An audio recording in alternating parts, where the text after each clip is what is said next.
Okay, so thank you so much for your patience. We know we kept you waiting a bit today, but it was for a good reason. I have some news for you, but you'll hear about it later. Our first presenter is the Deputy Prime Minister, Honorable Dr. Ernest Tile. He's also the Minister for Tourism, Investment, Creative Industries, Culture and Information. He has a few remarks, and of course, after his remarks, you are welcome to ask your questions. Thank you very much. Well, now that the media has dissolved itself as well, let me. Don't take for the show, for the living room. I mean, this is closer to make it be full, yeah. and you shoot it in a way that It, I call it like leading lines, like should go down. Yeah, so if it like that, you control better. With the first line, then we started. alright, let's go to this for the optics. Make the optimum very good. Okay, well, thank you very much. It's the day after, day one of the 21 days. Of course, I'm sure everyone knows the Prime Minister indicated that he has written to the Governor General and that elections will be held on December the 1st and nominations on November the 21st, I think it is. Yeah, so it really sets us off 21 days of the election thing. I wanted to respond to comments, a couple of comments made, one by Tommy Descat, of course, who is the candidate going up in Castries South, and Alan Chasney, the leader of the opposition. You'd have heard Tommy Descat boasting that gangster is yellow and saying to the young people that, gangster is now yellow. And I thought it was a very unfortunate comment to make. And of course, his leader went on to say that they thought gangs have stood a very good purpose in this country and that they want to give young people, a second chance. And I wanted to give Tommy Descat a little education because, he is, of course, going around the constituency for the first time. I mean, he's now getting to know the constituency. He grew up in Sisera, but I don't know that he ever associated with the blocks in Sisera. He's now associating with the blocks. And he's been welcomed by the guys on the blocks. They cook food, they chef food with him. He's videotaping his every encounter.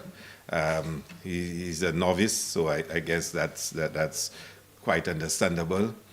But he's now interpreting his presence on the block to mean that he as yellow, they're controlling the gangsters, and gangster is yellow now. And I wanted to say to him that not all young people on blocks are gangsters, and blocks are not gangsters, are not place of gangsters. I mean, to interpret the young men that he meet on the block as gangsters, and because they've welcomed him and they've been very warm and receptive to him, then gangster is now yellow, is very, very misconceived. There are a lot of young men on the blocks, a lot, the majority of them, who are not involved in any actions that are contrary to the law. A lot of young men on the blocks have children. They have dreams for their children. They have aspirations for their children. They want their children to become lawyers and doctors and engineers too. They want their children, and just like they have for themselves, they have high hopes and big dreams. And to associate blocks with, gangster, and to say that, gangster is now yellow, I want to caution him that there are too many young men I know from the blocks who have big dreams. And, it was really unfortunate when I heard it. And he should not misinterpret the welcome that he's getting these days to mean that, he's in charge of the blocks and that the blocks are gangsters and they're now yellow. And I think it is really, really unfortunate. I want to tell him so. And also the comments made by his leader in terms of the gangs. We encourage young people to join youth groups, to join sports groups, to join uniform groups. And being part of a gang and engaging in gang activity in Central is illegal. It's against the law. So I'm not even sure what he means by gangster is yellow. Being part of any gang activity is illegal in this country. And I'm not even sure what his leader meant when he said that, the gangs have stood a useful purpose and even comments about not allowing murders to be wasted It's really, really unfortunate. And I want to say to many of the young men that I know on the blocks that Tommy visits, that we don't see them as gangsters, and we don't see them as a problem in society, and we don't treat them in that way. And I want to encourage them as much as possible to want the best for themselves and for their children, and the children that they try so hard to provide for. But of course, last night, moving on, we presented our achievements, our book of achievements, and it's an impressive document, and it's available both soft copy and in hard copy. And I urge all St. Lucians to have a read of it. We made promises, and we delivered on our promises. And the simple truth is that we have delivered for the people of St. Lucia. And as we get ready now for us to launch our manifesto, which is the next set of commitments that we are making to the people of St. Lucia, it will be important to start off by first reviewing what we told you in our last manifesto that we would have done, and to see the extent to which we fulfill the promises. I need to come back again to Tommy Descartes, because he had a posting last night that I've been elected since 2016. And for 9 years, I've done nothing for Cicero, for Castries South, and Castries South is in such a deplorable state, whatnot. And all I've done is patch a few roads. When you consider between 2016 and 2021, when I was elected, we were in opposition. The government to which he was the chief economic advisor, he was the chief economist, made sure that none of the 6 Labour Party parliamentarians got any assistance. Honorable Bradley Felix and Alan Shasnik can boast today that they got monies every quarter under the CDP. They cannot account for how they spent it, but they got monies every quarter. We spent 5 years and never got a cent.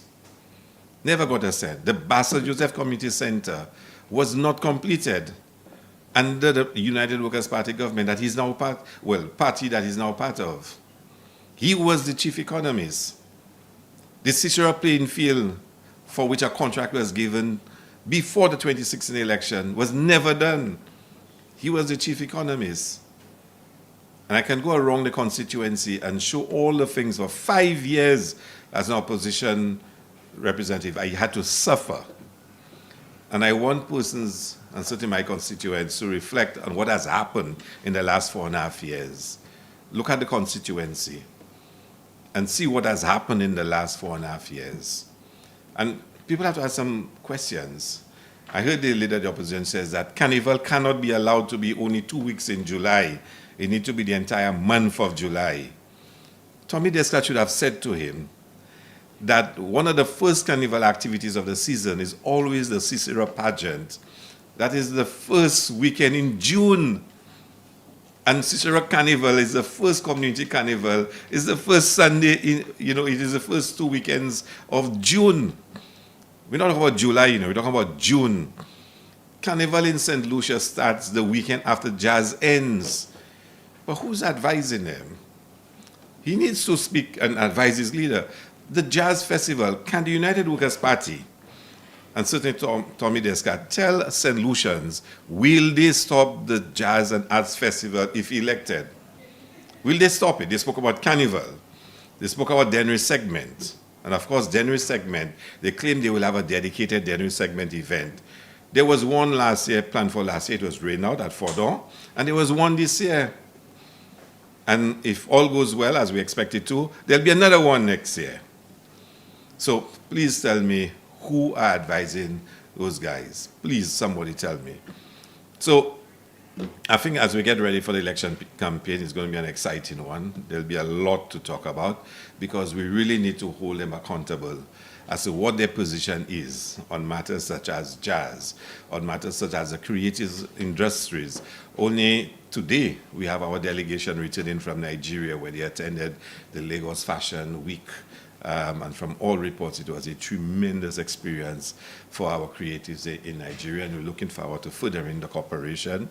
And of course, you would have heard by now that the Central Tourism Authority announced in London at the Jazz Preview at least 2 artists for the 2026 Jazz and Arts Festival. Thames, of course, we know is universally acclaimed Nigerian Afrobeats artist, and Beverly Knight, a soul queen from United Kingdom. So, it's one of the consequences of the election campaign that we cannot have the formal launch of the Jazz and Arts Festival, but every effort is being made to finalize the lineup, and it will be, like I said previously when we spoke on this matter, probably the most exciting lineup that we've had. I'll end at this point and take any questions that anybody has.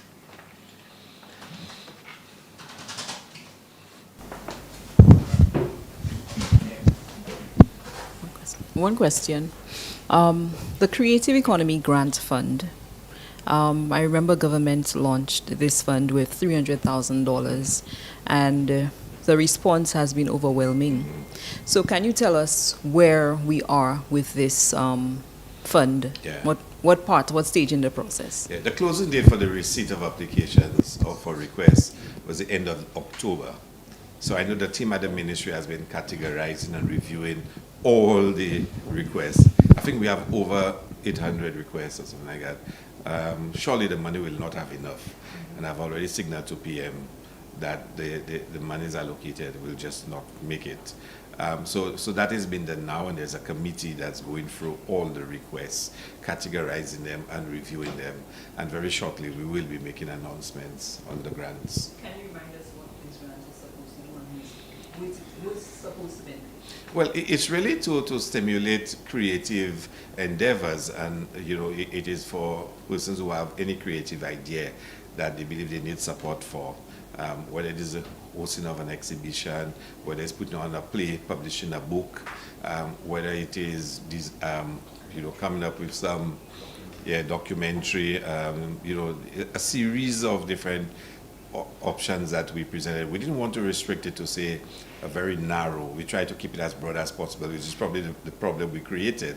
But now there's so many submissions that were made from a range of possible creative activities. But the group is going through it and reviewing it. And when I last asked them, they had about 10 categories you were able to place the different requests in. But yeah, very shortly they should be making announcements. Okay, let's go to the CIP. So you have escaped a few attacks on the program. Throughout these challenges, international media have played an interesting role, referring specifically to the MSR media and even the BBC, which wrote an article on the Caribbean CIP CBI program. In your capacity as investment minister and Minister for Info and Broadcasting, how would you describe the participation of international media in these matters? And do you think there is a lesson here as to how much more trusting solutions seem to be of international media rhetoric surrounding national issues than the perspectives of local media? I think the CIP, although it is a solution program, it has implications for many of our international partners, because in a sense we are granting citizenship. And persons who now have citizenship are traveling to those countries. The United Kingdom and the European Union, there are no visa requirements, although the UK has introduced this program where you have to apply first, and then you can proceed to buy your ticket once you're granted permission, but it's not a classic visa regime as such. So, in a sense, they've opened their borders to us. And if we are granting citizenship through investment, which broadens the pool of people that can qualify for citizenship for your country, they rightfully would be concerned about the measures we have in place and the controls that we have in place for it not to have any untold consequences for them. And of course, once they express those interests, the media will pick it up, because their media are also concerned about what's happening in their domestic space. So I'm not surprised that international media would carry matters relating to our CIPs. And when you have an opposition that is deliberately not conscious of the national interests, and they themselves are making detrimental statements, you would expect those countries to want to pay heed to what is being said and to just interact with us to ensure that we put the appropriate measures in place. Good afternoon, Minister. Good afternoon. So, in regards to the Prime Minister actually calling elections yesterday, there was a statement that was made last night by the leader of the opposition in regarding to the CIP. What did he say? One statement was saying that with St. Lucia selling over 80,000 passports. 80,000 passports. Okay. And making about, if I'm correct, $240,000 or $240,000. It's $40,000, not for one, but for like a collection of them. And I think he was saying that after that, with the CIP, with St. Lucia making that much money with the CIP, why is the health and security levy still in place? So I just wanted to know your opinion on Well, this. I mean, for a man who says gangs are good for the country, I don't even think he should speak about anything and be taken seriously, to be honest with you. I mean, at this point, I really don't even take him that seriously.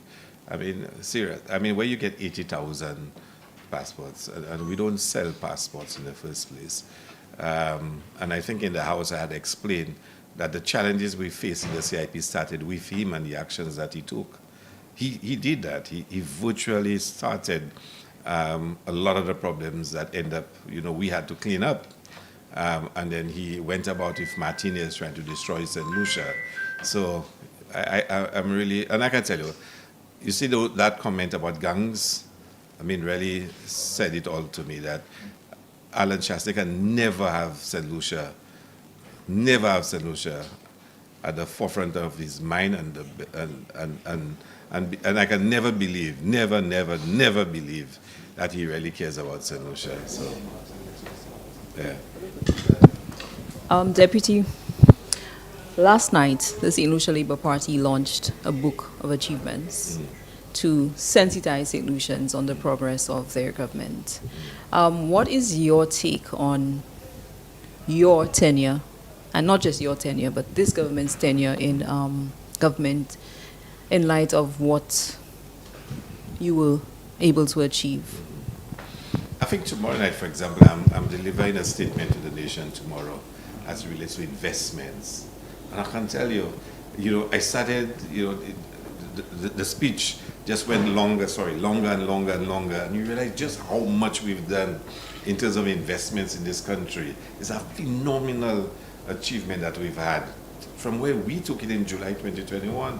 And the Prime Minister's address to the nation last night in announcing the date really took us from where he got it in July 2021, the high debt to GDP ratio, the high level of government payables, the fact that the government essentially had less than $30 million in the bank, and where we are now with our debt to GDP ratio, the government payables are 20-something million dollars now from about $160 million in 2021.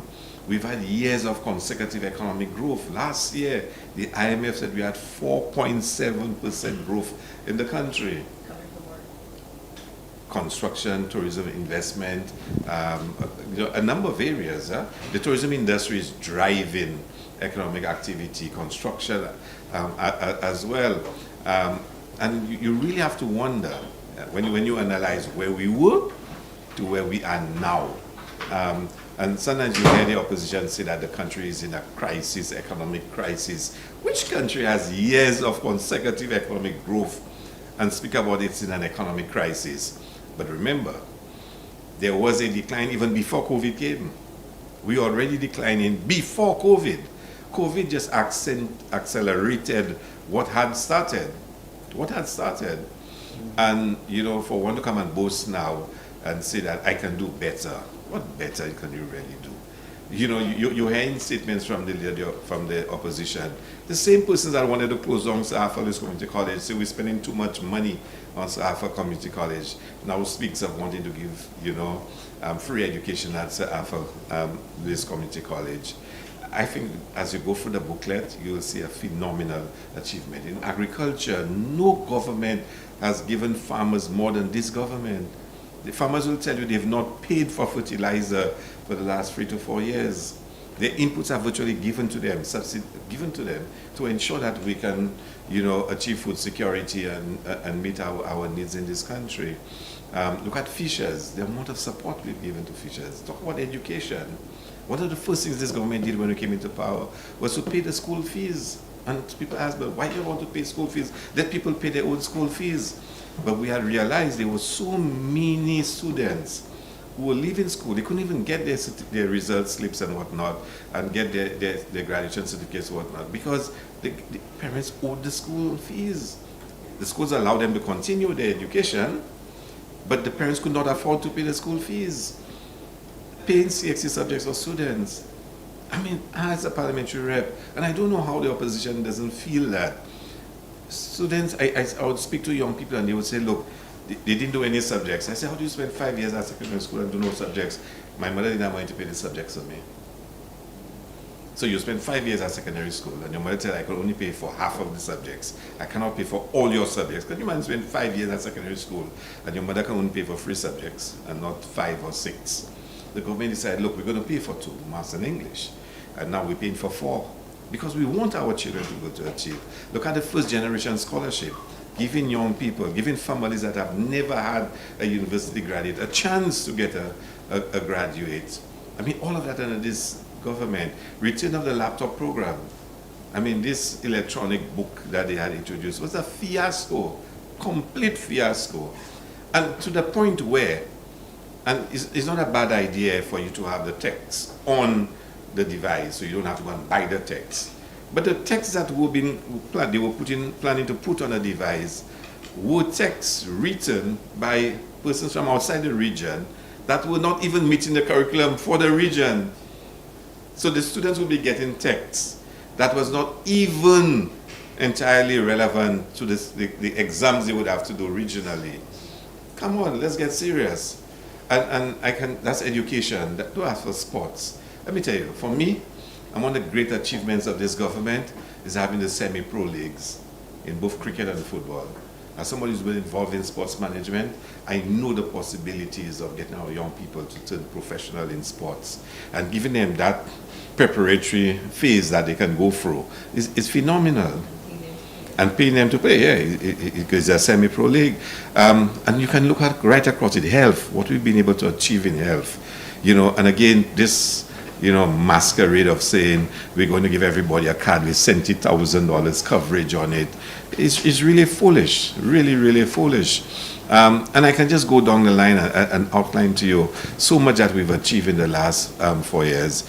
And, we're very proud of that achievement, and we're going to continue to bring the message out to the people of St. Lucia to highlight what we achieved in the last 4.5 years. Question, speaking of achievements, you as Minister of Tourism, what would be for you your number one as Minister of Tourism achievement? You feel that this would be? I think the number one for me would be the enactment of the Tourism Development Act.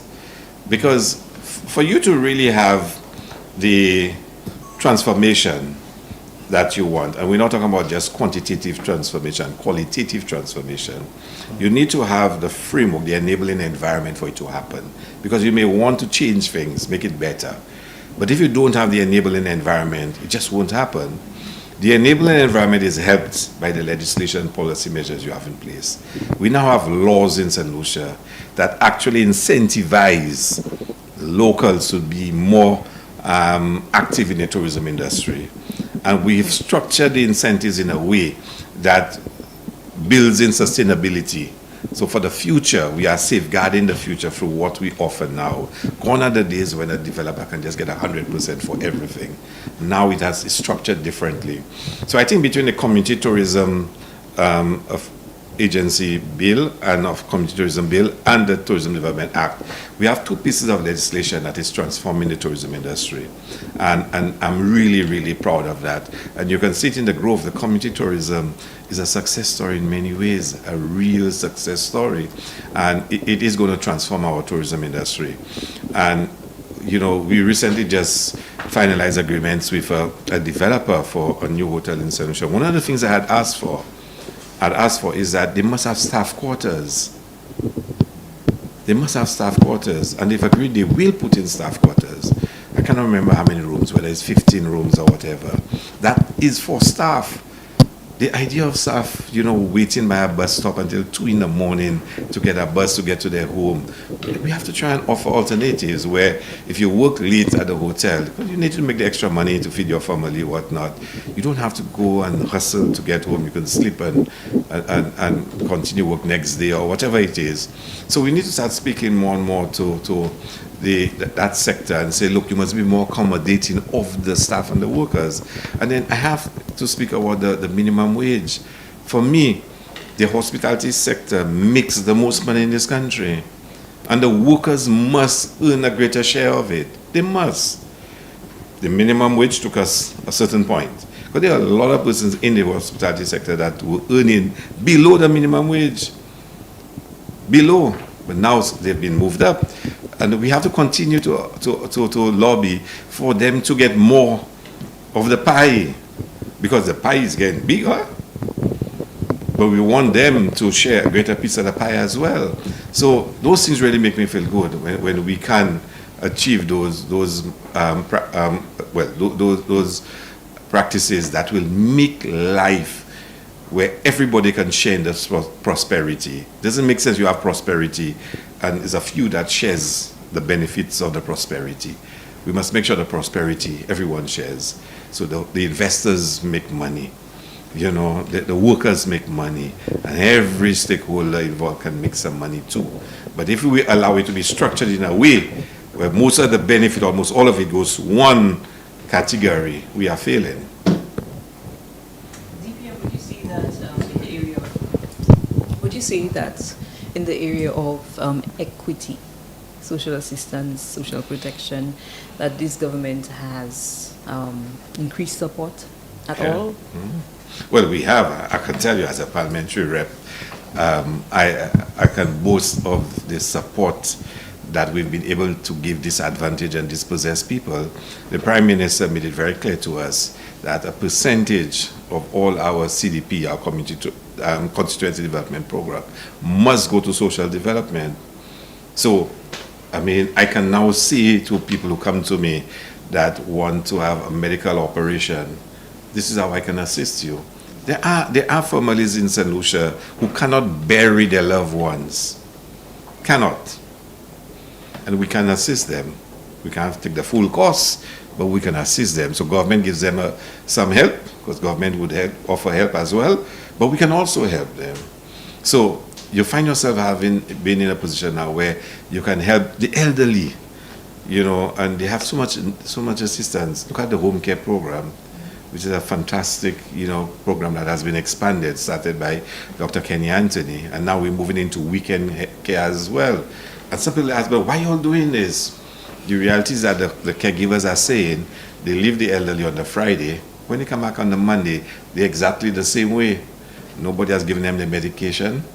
Nobody has cleaned them. Some of them have not even eaten for the weekend because family members are out there on their own business, some overseas, some working different hours, whatnot. So we have to ask, do we just leave the elderly like this? As much as we want kinship to continue and family members to take care of their family members, and the law also requires that, the fact is they are suffering. And you will see in the next Labour Party government, the commencement of, and I'm not trying to say what's going to be in the manifesto, but building of adult care centers. Now, what's an adult care center? We're not even talking necessarily about residential centers. Just think about it. And I've argued very hard for this, and as well as Minister Hippolyte. You have persons who are just at their home not doing anything. We believe we must create a space where those persons can go to a center and meet with persons of their age group, play games, give stories, get children from the primary schools to come and visit them, interact with them. It has been shown that helps longevity, that you are interacting, the social interaction, how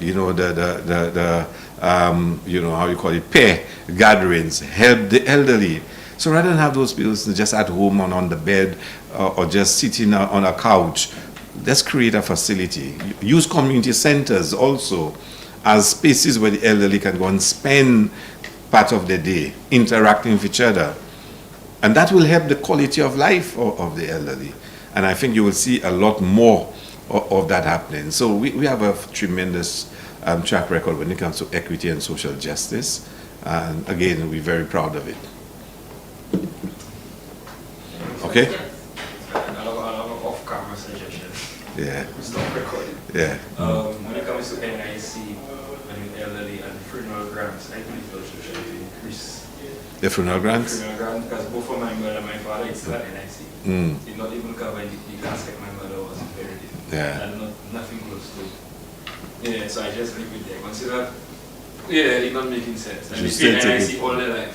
So Yeah. I myself vow to not pay NIC this 2.5 I'm going to get for a comfort. Yeah, yeah. I will put that money there for my children to bury me. Yeah, Yeah. yeah.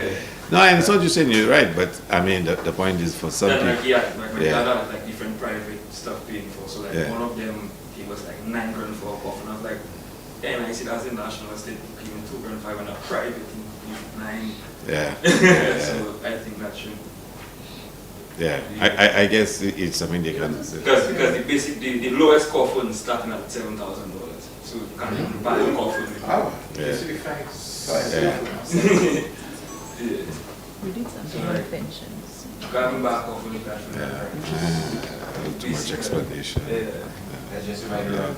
Makes sense. And you got different people. Yeah, I found a big argument with you when NIC. I walk off and they give me the check. I leave anything when I walk off. I was like, what? My father paid all the bills at NIC. My mother was all on that. Give it out again. No, but yeah, do the math. It was so good that the Cicero pageant was right. Yeah, yeah. And I get paid and I get bill money from So Creatives. But sometimes when you do the math, sir, when somebody contributes $150 a month to NIC in a year,